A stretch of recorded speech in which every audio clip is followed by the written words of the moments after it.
కావాలంటే దీంట్లో లేకపోవటం ఏంటి? మీరు సరిగ్గా చూసినట్లు లేరు. మళ్ళీ ఒకసారి చూడండి. మీ పేరు జీవ గ్రంథంలో లేదమ్మా.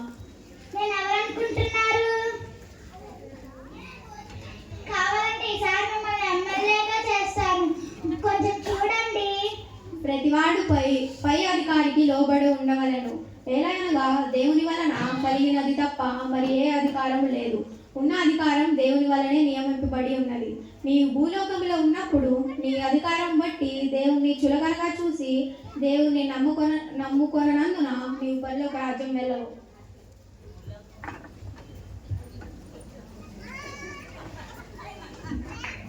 మిమ్మల్ని పిలుస్తున్నాను. ఆగనండి, ఇంపార్టెంట్ పని. లేదు అమ్మగారు, నా పేరు జీవగ్రంథంలో ఉందా చూడండి. మీ పేరు జీవగ్రంథంలో లేదండి. ఎందుకు లేదండి?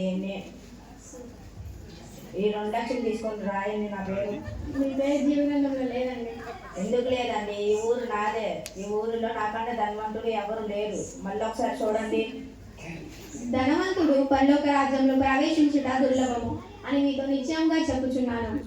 ఇదిగాక ధనవంతుడు పరలోక రాజ్యంలో ప్రవేశించుట కంటే సూది బెజ్జంలో ఒంటె దూరుట సులభము అని దేవుడు చెప్పుచున్నాడు.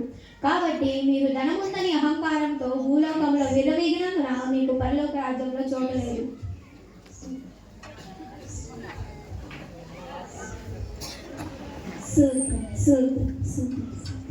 దేవదూతమ్మ గారు, జీవగ్రంథంలో నా పేరు చూడండి. మీ పేరు ఏమిటమ్మా?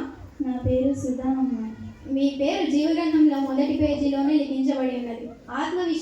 ఆత్మ విషయమై దేవులను దీనులు అయిన వారు ధన్యులు, పరలోక రాజ్యం వారిది. బలా నమ్మకమైన ఓ మంచి దాసుడా, నీవు కొంచెంలో నమ్మకముగా ఉంటుంది. నీ భూలోకంలో జీవించినంత కాలము దేవునికి ఇష్టరాలుగా జీవించినందున నీకు పరలోక రాజ్యంలో స్థానం లభించినది. నీవు పరలోక రాజ్యంలోనికి వెళ్ళుట ప్రవేశించుటకు అర్హత పొందుకొని ఉన్నావు.